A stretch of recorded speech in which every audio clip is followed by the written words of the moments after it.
আসছে কোরবানির ঈদ, শুরু হয়েছে পশু বেচাকেনার মৌসুম। কম দামে ভালো পশু কিনতে কেউ মাঠে নেমেছেন আগে ভাগে, কেউ বা ব্যবসার আশায় পশু হৃষ্টপুষ্টকরণে ব্যস্ত। কোরবানিযোগ্য পশুর হালনাগাদ নিয়ে থাকছে বিস্তারিত। এদিকে সপ্তাহের প্রথম দিনের লেনদেন খরায় ঢাকা পুঁজিবাজারে সূচকে মুক্ত পতন। এছাড়াও বন্দর ও হাটের খবর জানাবো। বৌনি আয়োজন আপনাদের সঙ্গে রয়েছে আমি তানজিম শাফিন।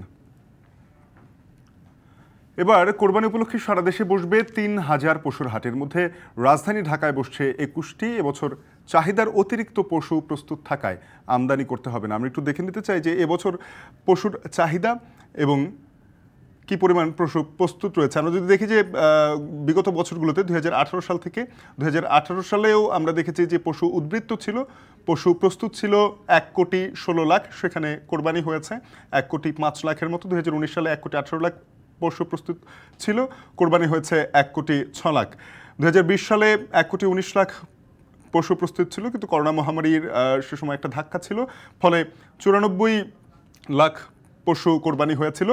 ২০২১ সালে ৯১,০০,০০০ পশু কোরবানি হয়। ২০২২ সালে সেটি প্রায় ১ কোটির কাছাকাছি ছিল, ৯৯,৫০,০০০-এর মতো পশু কোরবানি হয়েছিল। ২০২৩ সালে অর্থাৎ গত বছর আমরা দেখেছি যে ১,৪১,০০,০০০ পশু কোরবানি হয়েছে, তবে প্রস্তুত ছিল ১,২৫,০০,০০০ পশু, অর্থাৎ গত বছরও প্রায় ২২,০০,০০০ পশু উদ্বৃত্ত ছিল। এবছর ১,৩০,০০,০০০ পশু প্রস্তুত রয়েছে এবং এবছর চাহিদা ধরা হয়েছে, সম্ভাব্য চাহিদা ১,৭,০০,০০০-এর মতো। সুতরাং এবছর যেই সম্ভাব্য চাহিদা রয়েছে এবং যে পরিমাণ পশু প্রস্তুত রয়েছে সে সাপেক্ষে বলা চলে যে এবছরও ২০ থেকে ২২,০০,০০০ পশু উদ্বৃত্ত থাকতে পারে। এদিকে জানেন যে কোরবানির পশু প্রস্তুত করার জন্য অনেকেই কয়েক মাস আগে থেকে পশু ক্রয় করেন এবং মোটা তাজাকরণ করেন। সেক্ষেত্রে এবছর পশু খাদ্যের দাম বৃদ্ধি পেয়েছে। গত বছর লাইভ স্টক পদ্ধতিতে যেভাবে পশু দরদাম করা হয়েছিল, সেখানে প্রতি কেজিতে একটা আস্ত গরু থেকে যখন লাইভ স্টক পদ্ধতিতে দরদাম করা হয় ৪৮০ টাকা কেজি ছিল, কিন্তু এবছর গোখাদ্যর দাম বাড়ায়, সেখানে ৫০০ টাকা প্রতি কেজি দাম পড়ছে। আমরা একটু এবছর গোখাদ্যের দাম কীরকম বেড়েছে সেটা দেখে নিতে চাই। গমের ভুসি এই বছর শুরুতে ছিল ৪৬ থেকে ৪৭ টাকা প্রতি কেজি, যেটি বর্তমানে ৫২ থেকে ৫৫ টাকা। অর্থাৎ এই যে বলছিলাম যে কয়েক মাস আগে থেকেই গরু মোটা তাজাকরণের এবং হৃষ্টপুষ্টকরণের যে প্রস্তুতি চলে, সেই সময়টাতে গোখাদ্যের দাম বেড়ে যায়, যেহেতু চাহিদা বেড়ে যায়। বুটের খোসা ৫২ থেকে ৫৩ টাকা বছর শুরুতে দাম ছিল, বর্তমান দাম রয়েছে ৬২ থেকে ৬৫ টাকা। চালের খুদ ২৯ থেকে ৩০ টাকা বছর শুরুতে দাম ছিল, বর্তমানে তা ১০ টাকা বেড়ে ৩৮ থেকে ৪০ টাকা। দানাদার ফিড ৪৯ থেকে ৫০ টাকা ছিল, যেটি এখন ৫৫ থেকে ৫৬ টাকা। তবে বলে রাখি, যেহেতু এবছর ধান কাটার মৌসুম চলছে, তাই এই সময়ে এসে গোখাদ্যের চাহিদা কিছুটা কমে গেছে। এক্ষেত্রে খামারিদের কিছুটা অর্থ সাশ্রয় হচ্ছে বলা চলে। আমরা একটু গরুর মাংসের যেই দাম, সেটি লাইভ ওয়েট পদ্ধতিতে যেভাবে আসলে বিবেচনা করা হয়, আমরা দেখতে পাচ্ছি যে একটা গরু যদি ১৫০ কেজি ওজনের হয়, সেখানে চলতি বছর দাম পড়ছে ৭৫,০০০ টাকা, গত বছর ৭২,০০০ টাকা ছিল। ২৫০ কেজি ওজন হলে ১,২৫,০০০ টাকা এবছর দাম পড়ছে, তো ৫,০০০ টাকা বেড়েছে। যখন আমরা ৪০০ কেজির একটি গরু দেখছি, তখন সেটির দাম ২ লাখ টাকা পড়ছে। তবে যদিও এটি আসলে এভাবে বললেও বাস্তব ভিত্তিকভাবে হবে না, কারণ সেটা মাঠে গিয়ে দরদাম বাছাই পছন্দের ক্ষেত্রে অনেক ক্ষেত্রে কোরবানির পশুর দাম বেড়ে যায় আমরা দেখেছি। তবে এটি হচ্ছে যে আমরা মাংসের ওজন পদ্ধতি যেটি বলছি, লাইভ ওয়েট পদ্ধতি, সেই পদ্ধতিতে গ্রামে আমরা এখন দেখছি যে পুরো দমে ধান কাটা মারাই শুরু হয়, পশু খাদ্যের বেচা কেনা কমেছে। আমি যেটা বলছিলাম যে এতে করে খুদ ভুসির দাম কমলেও খৈল, ভুট্টা, আটার দাম বেড়েছে। বগুড়া শহরের নামাজগড় ভুসিপট্টি থেকে এই বিষয়ে আমরা আরও জানতে সহকর্মী হেদায়েতুল ইসলাম বাবুর সঙ্গে যুক্ত হচ্ছে। বাবু, জানাবেন যে এবছর গরু মোটা তাজাকরণের জন্য কি পরিমাণ খামারিরা বা ব্যবসায়ীরা পশু সংগ্রহ করেছেন, তাদের ব্যয় কেমন এবং তারা কি দামে বিক্রির প্রত্যাশা করছেন? শাফিন, আপনি যেই বিষয়টি বলছিলেন, আসলে আপনাকে বলে রাখি যে প্রতি বছর কোরবানি ঈদের আগে পশুখাদ্যের দোকানগুলোতে পশুখাদ্য নিয়ে যেরকম দাম নিয়ে অস্থিরতাটা আমরা দেখি, এবার কিন্তু তার ভিন্নতা দেখছি কিছুটা। আপনি নিশ্চয়ই দেখতে পাচ্ছেন আমার পেছনে এই যে বগুড়া শহরের নামাজগড় এলাকায় যে পশুখাদ্যের দোকানগুলো আছে, সেই দোকানগুলোতে থরে থরে বিভিন্ন গোখাদ্য কিন্তু সাজিয়ে রাখা হয়েছে, কিন্তু সেই তুলনায় আমরা সেভাবে বেচা কেনাটা দেখছি না। এর পেছনে যেটি কারণ সেটি হচ্ছে এবার কোরবানি ঈদের বেশ আগেভাগেই ধান কাটা মারাই করা হয়েছে, যার কারণে মাঠ ফাঁকা হয়ে গেছে। অনেকেই কিন্তু কোরবানির পশু যারা প্রস্তুত করছেন, বিশেষ করে বগুড়ায় আমরা জেনেছি যে 7,34,000-এর মতো শুধু গরুই কিন্তু এবার প্রস্তুত করা হয়েছে। সেই গরুগুলো কিন্তু এবার খেতে খামারে ছেড়ে দেওয়া যাচ্ছে। কেউ আবার নতুন করে যে নতুন ধান এসেছে সেই ধানের খড় তারা খাদ্য হিসেবে গোখাদ্যের তালিকায় যুক্ত করতে পারছেন, যার কারণে দোকানে কিংবা ব্যবসা প্রতিষ্ঠানগুলোতে কিন্তু গোখাদ্যের চাহিদা অনেকটা কমেছে। তারপরও আমি আপনাকে বলি যে খুদের দাম কমেছে, যেমন 1670 টাকা থেকে 1400 টাকায় বিক্রি হচ্ছে। এমনিভাবে ভুসির দাম কমেছে, 1750 টাকা থেকে 1680 টাকা হচ্ছে। তবে খোলের দাম কিছুটা বেড়েছে, 1550 টাকার খোল 1630 টাকায় বিক্রি হচ্ছে। আর ভুট্টা আটা 1450 টাকার বস্তা বিক্রি হচ্ছে 1520 টাকায়। আর আপনাকে বলি যে এবার গোখাদ্যের দাম কিছুটা কমলেও এখানে খামারিরা কিছুটা স্বস্তি পেয়েছে ঠিকই, তবে তারা যেটি বলছেন যে গবাদি পশুর যে ওষুধ, সেই ওষুধের দাম কিন্তু এবার প্রায় দ্বিগুণ হয়েছে। তো ওষুধের দাম বাড়ার কারণে আসলে গোখাদ্য লালন পালনের যে খরচ, সেই খরচ এবার কিছুটা বেড়েছে। সেই কারণে খামারিরা বলছেন যে আসলে তাদেরকে কিছুটা হলেও বাড়তি দামে যদি তারা আসলে গবাদি পশু বিক্রি করতে না পারেন, তাহলে তাদেরকে লোকসান করতে হবে। তো সেই জায়গা থেকে বারবারই খামারিরা যেটি বলছেন যে আসলে গোখাদ্যের পাশাপাশি আপনার যে ওষুধ আছে, সেই ওষুধের লাগামটা টানাও জরুরি। তো এই ছিল শাফিন এখন পর্যন্ত আমার কাছে বগুড়া থেকে গোখাদ্য বেচাকেনা দরদাম নিয়ে সবশেষ। বাবু, আপনাকে ধন্যবাদ। সহকর্মী হেদায়েতুল ইসলাম বাবু যুক্ত হয়েছিলেন বগুড়া থেকে, জানাচ্ছিলেন পশু খাদ্যের পাশাপাশি পশুর জন্য যেই অসুখ বিসুখের ওষুধগুলো রয়েছে তার দাম নিয়ন্ত্রণের জন্য দাবি করছেন খামারিরা। এদিকে জানেন যে কোরবানির সময় সহ সারা বছর ব্যাপক চাহিদা থাকে নিত্যপণ্য পেঁয়াজের। সেখানে এবার 4 দিনেও বিক্রি হয়নি ভারত থেকে হিলি স্থলবন্দর দিয়ে আমদানি করা পেঁয়াজ। আমদানিকারকদের গুদামে পড়ে আছে 30 টন মতো পেঁয়াজ। বড় ধরনের লোকসানের সংখ্যা রয়েছেন ব্যবসায়ীরা। এই বিষয়ে বিস্তারিত জানতে চাই, হিলি স্থলবন্দর থেকে যুক্ত হচ্ছেন সহকর্মী সোহেল রানা। সোহেল, জানাবে যে আমদানি করা এসব পেঁয়াজ অবিকৃত অবস্থায় পড়ে থাকার কারণ কি?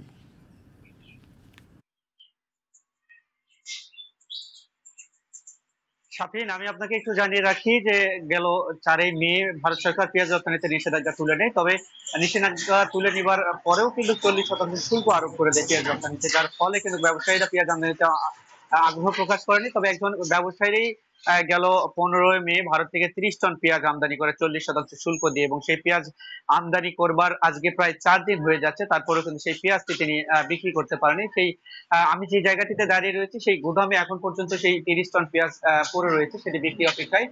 ব্যবসায়ী যেটি বলছেন যে মূলত ভারত সরকারের 40% শুল্ক আরোপের কারণে তার সেই দেশে প্রায় 5 লক্ষ টাকার মতো শুল্ক পরিশোধ করতে হয়েছে, এবং বাংলাদেশে আসবার পরে এখানেও প্রতি কেজিতে প্রায় 60 টাকা, এবং সেখানে 30 টনে প্রায় 2 লক্ষ টাকার মতন শুল্ক পরিশোধ করতে হয়েছে, যেখানে শুল্ক পরিশোধের দুই দেশ মিলে পরিমাণ প্রায় 5 থেকে 7 লাখ টাকার মতন পড়েছে।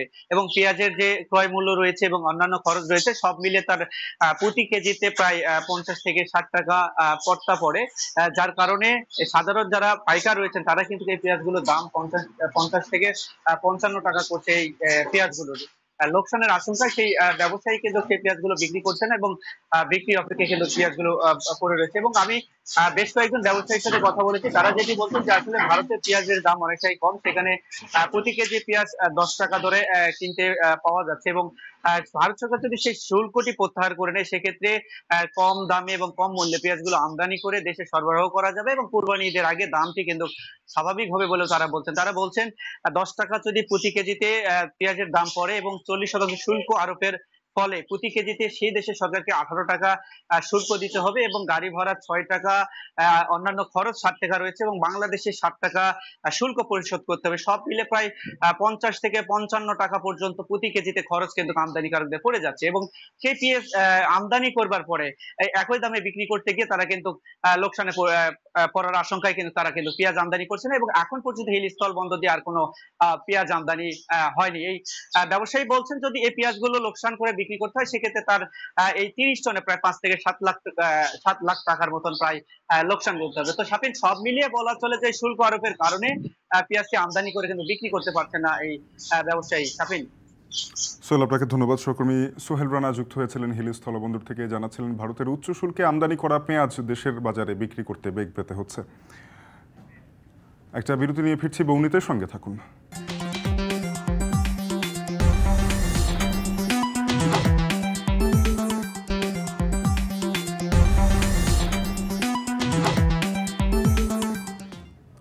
ফিরে এলাম বিরতির পর, দেখছেন বৌনি।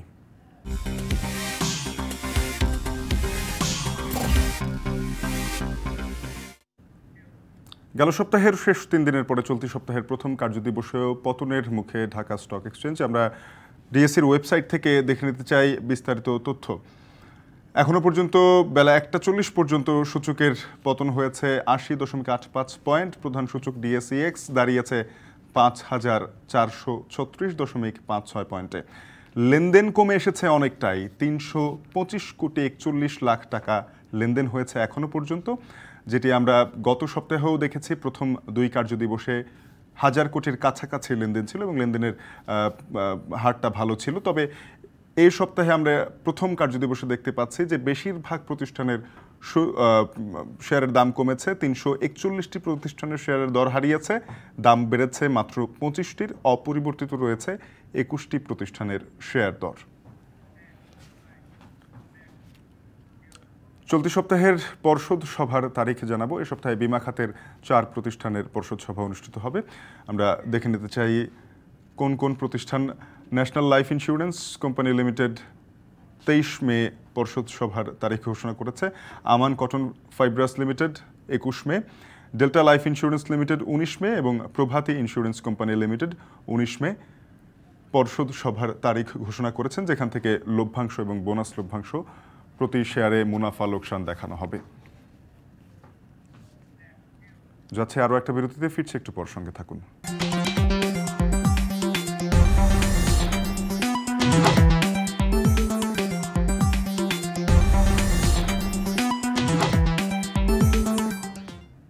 আবারও ফিরে এলাম বিরতির পর, দেখছেন বৌনি। ডলার সংকটের প্রভাবে আখাউড়া স্থলবন্দর দিয়ে পণ্য আনা নেয়া কমেছে। গেল অর্থবছরের তুলনায় আমদানি রপ্তানি কমায় রাজস্ব আহরণ কমছে। আমদানি রপ্তানি বাণিজ্যের আরও খবর জানাতে আখাউড়া স্থলবন্দর থেকে যুক্ত হচ্ছেন সহকর্মী আজিজুল সঞ্চয়। সঞ্চয়, জানাবেন যে এই যে ডলারের দাম বাড়া, ডলার সংকটের একটি বিষয় রয়েছে, ঋণপত্র খোলার বিষয় রয়েছে, আমদানিকারক রপ্তানিকারকরা কী বলছেন, তা কতটুকু প্রভাব পড়ছে এই প্রক্রিয়ায়? শাফিন, আপনাকে একটু আমি পরিসংখ্যান বলি। এই যে আমদানি রপ্তানি যেটি কমছে সেটি পরিসংখ্যানটি যদি বলি, 2022-23 অর্থবছর যেটি গিয়েছে সেই অর্থবছরে এই আখাউড়া স্থলবন্দর দিয়ে ভারতের রপ্তানি হয়েছিল 376 কোটি টাকার পণ্য এবং এর বিপরীতে ভারত থেকে আমদানি হয়েছিল প্রায় 66 কোটি টাকার পণ্য এবং এ থেকে সরকার রাজস্ব পেয়েছিল প্রায় 56 লাখ টাকা। তবে চলতি যে অর্থবছর যেটি চলছে অর্থাৎ 2023-24 অর্থবছরে কিন্তু রপ্তানি পরিমাণ কিছুটা কমেছে। এছাড়া আমদানি কিন্তু একেবারেই অনিয়মিত। আমি যদি আপনাকে বলি যে চলতি সপ্তাহ পর্যন্ত এই আখাউড়া স্থলবন্দর দিয়ে ভারতে রপ্তানি হয়েছে প্রায় 350 কোটি টাকার কিছু কাছাকাছি। এছাড়া একই সময়ে কিন্তু ভারত থেকে আমদানি হয়েছে মাত্র 6.5 কোটি টাকার পণ্য। অর্থাৎ আমদানিটা কিন্তু একেবারেই অনিয়মিত বলা যেতে পারে। মূলত গত জানুয়ারির পর থেকে কিন্তু এই বন্দর দিয়ে আসলে ভারত থেকে কোনো ধরনের পণ্যই কিন্তু আমদানি হয়নি। এর আগে যেটি এসেছিল আদা, পাথর এবং কিছু পেঁয়াজ এসেছিল এই বন্দর দিয়ে এবং এই আমদানি যে পণ্য যে 6.5 কোটি টাকা, সেই 6.5 কোটি টাকার পণ্য থেকে কিন্তু সরকার এই বন্দর থেকে রাজস্ব পেয়েছে মাত্র 42 লাখ টাকার মতো। অর্থাৎ বিগত অর্থবছর তুলনায় কিন্তু আমদানি রপ্তানি দুটি কমার ফলে আসলে তাদের এই যে সরকারের যে রাজস্ব এবং যে রপ্তানি আয় যেটি রেমিটেন্স যেটি আছে সেটি কিন্তু একেবারেই কিন্তু কমছে।